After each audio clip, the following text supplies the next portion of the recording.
Hi, magandang araw po. Nandito po ngayon sa Grobes Greenfield Corporation, ano?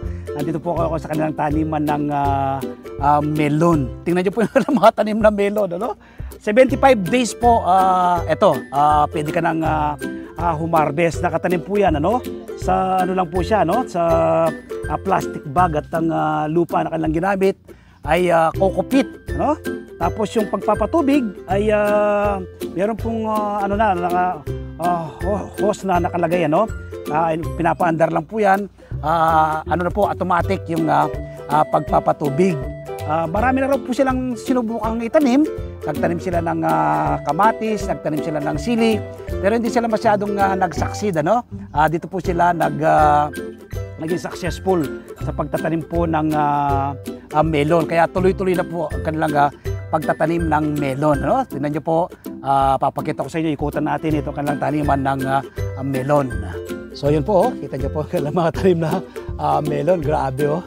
Yan po yan, kita niyo po, kala mo mga bolang kulay dilaw, ano? Yan, ang ganda po yan, no? Ang gandun. Grabe, oh, tingnan niyo po. Ayun, oh, tingnan niyo po na. Ano lang po yan, 75 days, ano? Nakatanim po yan sa, kita niyo, yung kanilang pinagtaniman, no? Coco pit po yung kanilang ginamit. Yan, ang ganda po kanila kalalaki, oh. Yan. So dito po yan sa San Isidro, Nueva Ecija, no? Yan. Napakaganda po ng kanilang tanim na melon. Ano po ito, no? Itong kabuuan ng kanilang lupa na kanilang farm ay 10 hectare. Ang ganda po yan, no? Grabe. Ang kanilang mga tanim na melon.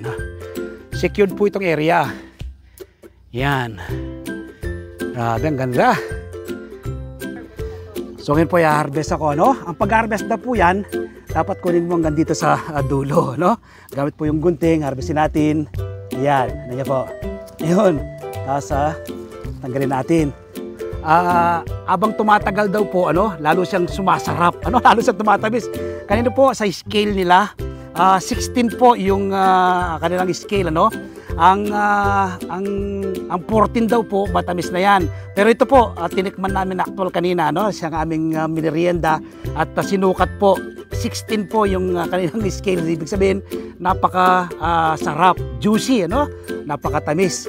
Dito po kanilang melon, dito po sa Grobes Greenfield Corporation. Napag-ari po ni Ma'am Clarice Kong, ano? Dito po yan sa San Isidro, Nueva Ecija. Invite ko po kayo, no? This coming Sunday, mapapanood po ninyo yung aming interview kay Clarice Kong, ano? Siya pong owner ng Grobes Greenfield Corporation. Mapapanood po yan sa Masaganang Buhay, alas 7 hanggang alas 8 ng umaga. Meron pong replay sa RPTV. Everyday na po yung replay namin, ano, sa RPTV. Alas 11 ng umaga. Tapos sa YouTube at Facebook.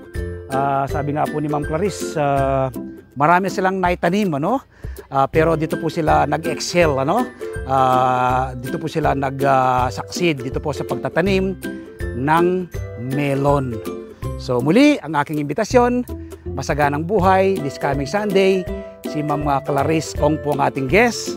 Tapos itinuro po niya dito sa kanilang napakagandang farm.